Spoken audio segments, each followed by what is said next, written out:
হরে কৃষ্ণা, রাধে রাধে। নমস্কার, কেমন আছেন সবাই? শান্তির পরিবার নতুন একটি ব্লগে সবাইকে অনেক অনেক স্বাগত। আজ মঙ্গলবার, আমার কাকার মেয়ের বিয়ে। আমরা রেডি হয়ে গেছি, এখন আমরা যাচ্ছি বোনের বিয়েতে। আজ অনেকটা দেরি হয়ে গেল অবশ্য যেতে। সকালবেলা ঘুম থেকে উঠতেই ইচ্ছে করছিল না। এই যে আমার মেয়ে, সবাই রেডি। মৌ, এই যে ভাই মৌ, মা একটু আগেই চলে গেছে, অবশ্য দেরি হয়ে যাচ্ছে ভীষণ। দেখি মৌ, দেখি দেখি, একদম পারফেক্ট, দারুণ লাগে। আমার মেয়ে না মায়ের সাথেই চলে এসেছিল, তবে এসে দেখছি ও বাইরে বেরিয়ে দুষ্টুমি করছে। চলুন আমরা ভেতরের দিকে যাই। আর এই যে বোনের গায়ে হলুদ হবে, তো সেই জন্য তার আগে যে সামান্য টিয়মগুলো থাকে, সেই নিয়মগুলোই এখানে হচ্ছে। আর আমরাও সবাই কিন্তু এক এক করে আলতা পরে নিয়েছিলাম। আর এখানে না বরের বাড়ির থেকে গায়ে হলুদ নিয়ে চলে এসেছে, তো অনেক তত্ত্ব এনেছিল বরের বাড়ির থেকে। আর আমরা সবাই সেই সব তত্ত্ব এক এক করে নিয়েছি। এখন নিয়ে সব যাব ভেতরের দিকে।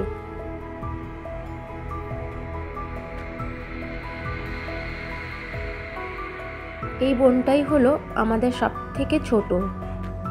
আর আমাদের সব দিদিদের কিন্তু বিয়ে হয়ে গেছে, শুধু এই বোনটাই একা বাকি ছিল। আজকে ওরও বিয়ে হয়ে যাচ্ছে। তত্ত্ব কিন্তু অনেক এনেছিল, সব সাজানো হয়েছে এখানে।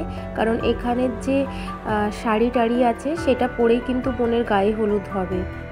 এদিকে বোন রেডি হয়ে গেছে, শাড়ি গয়না সমস্ত কিছুই আবার শ্বশুরবাড়ি থেকেই পাঠিয়েছে। তো আমাদের এদিকে না এরকমই নিয়ম, আমার বেলাও তাই হয়েছে। বরের বাড়ি থেকে যেগুলো পাঠিয়েছিল সেগুলো পরে কিন্তু গায়ে হলুদ হয়েছে। আর এখানে তো জানেন ক্যামেরাম্যান মানেই ফটোশ্যুট হবে। আর এখন তো কত রকমের স্টাইলে ফটো ওঠানো হয়, আগেকার কিন্তু অন্যরকম ছিল। এই আঙ্গুলের মোটো নেবে নি, এই আঙ্গুল এই যে এমনি করে নিবে, এমনি করে দেখি দেখি।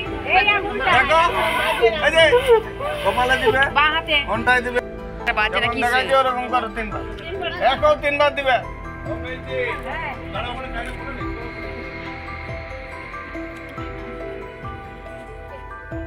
একটা ভালো করে স্টাইল এমনি মতো দিবে তো, তারপরে গরম করবে। রাখো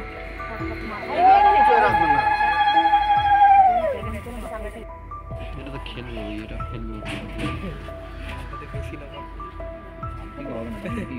দেখো তো ফোনকে পেনাতে মুশকিল। এটা এই দীপালো সোনার হাত আবার এটা রেখে দে, ওইটা ছাড়বি না, কোমরে গোলতে না না ওইরকম ধরে তেলটা এইটাই পড়বে। ক্যামেরা চালাচ্ছি সারাদিন আছি তো, আজকে মেয়ের তিনবার ঢালবে, এইটা যখন তেল পড়ে, আর তুই এরকম করে ছেঁচবি তিনবার। এবার জামাই তুমি সরে যাও, হ্যাঁ বলে সাইড দিয়ে যাও, বাঁ হাতে কি ডান হাতে দাও, ডান হাতে। হ্যাঁ তিনবার ছেঁচো। হ্যাঁ বাহ,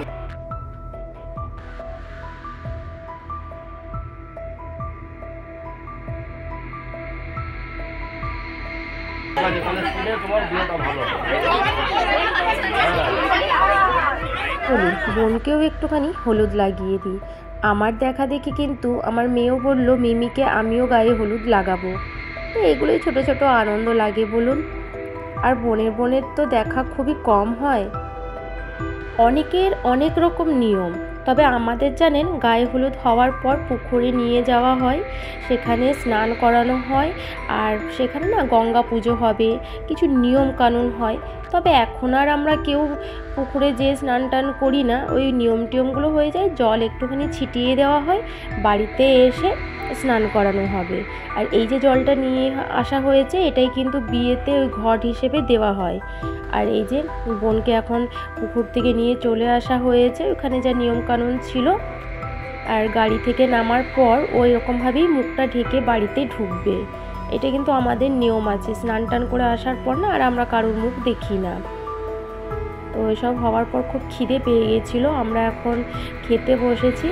আর আমার মেয়ের তো এই একটাই খাবার, ডাল ভাত আর মাছ ভাজা, ওটাই নাকি ওর ভালো লাগে। তবে আমারও তেমন কিছু খেতে ইচ্ছে করছিল না, ওই জন্য সবজি মাছ আর ভাত, আর কিচ্ছু নেইনি। রেডি হয়ে গেছি, আমরা এখন যাচ্ছি বিয়ে বাড়িতে। রেডি হয়েছি, ফুল লাগিয়েছি। কেমন লাগছে জানাবেন। হ্যাঁ, শাড়িটা কেমন লাগছে, কেমন। কাকার বাড়ি থেকে আমার বাড়ির মানে আমার বাপের বাড়ির ডিস্টেন্স 2 থেকে 3 মিনিট। তো সেই জন্য আর এখানে আমরা থাকলাম না, বাড়ি থেকেই যাওয়া আসা করেছি। আর যেহেতু শীতকাল, বাচ্চা নিয়ে থাকারও একটা ভীষণ বড় প্রবলেম। তো সেই জন্য কি হয়, আমার ওইখান থেকে আসা যাওয়া করতেই বেশি সুবিধে হয়। আর এখানে আমার বৌদি দিদি সবাই মিলে আজকে খুব আনন্দ করেছি। আর বিয়ে বাড়ি যাবো, ফুচকা খাবো না তা কি হয়। ওরা অবশ্য এসে না এসেই ফুচকা টুচকা খেয়ে নিয়েছে, তবে আমার ফুচকা খাওয়া হয়নি। তো আমি বললাম আমি খাবো, তো ওরাও একটা করে ফুচকা খেয়ে নিবি। এখানে সবাইকে আমি একটা একটা করে ফুচকা খাইয়ে দিচ্ছিলাম। আর আমিও কিন্তু অনেকগুলো ফুচকা খেয়েছি। ফুচকা যেমনই হোক, ফুচকা হলেই আমার হবে, খারাপ ভালো এত আমি দেখি না।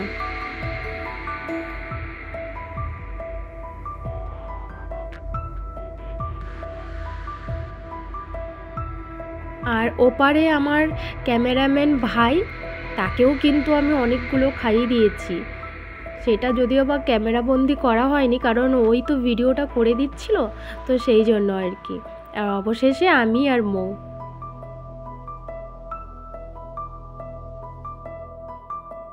চলুন খাবার খেয়ে নিই। জানেন, আমরা যখন খেতে বসলাম, জাস্ট পাতে একটুখানি বাসন্তী পোলাও পড়েছে, ওই সময় বর চলে এসেছে। তো সবাই আমরা তাড়াহুড়ো করে খেয়েছি। আমি তো তেমন কিছু নেইও নি, জাস্ট একটু একটু করে সব নিয়ে খেয়ে নিয়েছি। কারণ ওইদিকে বর চলে এসেছে, বোম ফাটানো শুরু হয়ে গেছে, নাচ শুরু হয়ে গেছে, আর আমরা এদিকে বসে বসে খাচ্ছি। সেই জন্য না আমি খাবারটাও ঠিক মতো খেতে পারলাম না। তো যতটুকু না খেলে নয় ততটুকুই নিয়ে খেয়েছি, ব্যাস। এসে দেখছি অলরেডি বাড়ির সামনেই বর চলে এসেছে, এবার বরণ করা হবে। এতক্ষণ ধরে আমরা দাঁড়িয়েছিলাম যে হয়তো এবার বর আসবে কি চলে আসুক বরযাত্রী, তারপর খাবার খাবো, তখন আসলো না। যেই আমরা গিয়ে বসেছি অমনি দেখছি বর চলে এসেছে।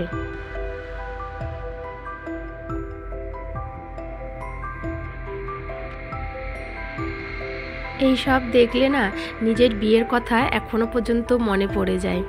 এখনো পর্যন্ত মনে হয় আমাদেরও তো সেই দিন এইভাবেই বিয়ে হলো। আর এই যে দেখেছেন, আমার দিদি নাচ করতেই ব্যস্ত, ও ভুলেই গেছে ওর হাতে একটা দুধের গ্লাসও আছে। এই যে ইনি হলেন আমাদের নতুন জামাই। কাকিমা এখন বরণ করে নেবে তার জামাইকে। আমাদের না এইভাবেই নিয়ম আছে, আরও অনেক কিছু নিয়ম আছে যেগুলো করা হয়েছে, তো সব কিছু আমি ক্যাপচার করতে পারলাম না। তুই নাম্বারটা ভালো করে কাউন্টিং কর। কত বলবো? এটা 4 নম্বর।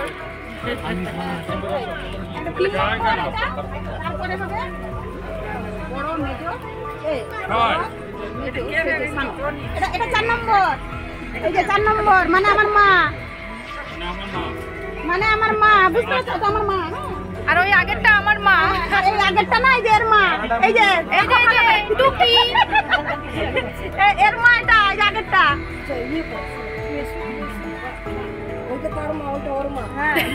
এটা আমার মা।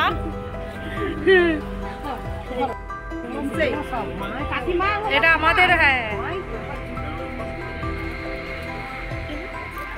দেখি জামাই টপ করে খা, জামাই কিছু খায়। বিয়ের লগ্ন ছিল 11টার সময়, তো তারই ব্যবস্থা সব করা হচ্ছে। বোনকে কাকা সম্প্রদান করেছিল। বিয়েটা হবই ভালো, হয়ে গেলেই তো মন খারাপ। আর এদিকে জামাইকেও নিয়ে আসা হয়েছে, বসানো হলো বিয়ের পিঁড়িতে, শুরু হবে বিয়ে।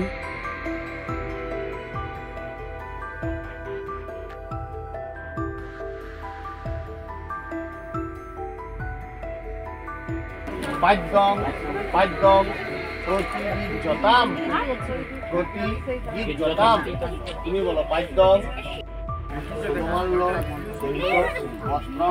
এখন বোনকে আনা হয়েছে, এখন হবে 7 পাকে ঘোরানো। কিন্তু বোনকে পিঁড়িতে বসিয়ে ঘোরানো হয়নি।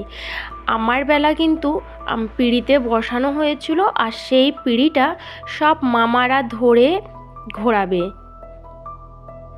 এই রকমই বরের চারপাশে 7 পাকে ঘোরানো হয়, মামারা, দাদারা, জামাইবাবুরা।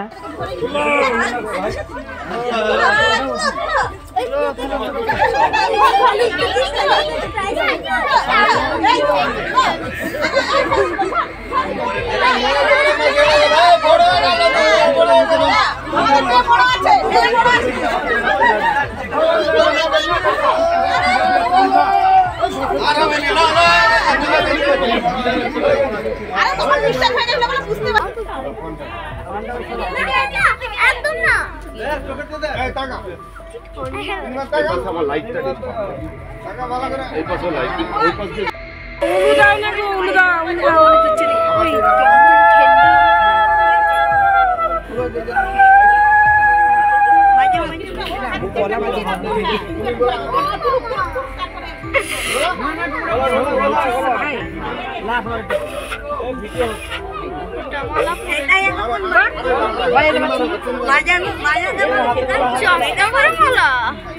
আর এখন বিয়েতে বসে গেছে দুজনেই।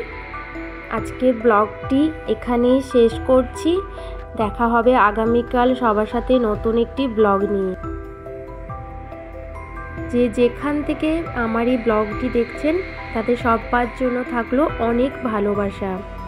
সবাই পাশে থাকবেন, সাথে থাকবেন, আর কমেন্ট করতে ভুলবেন না। বাই।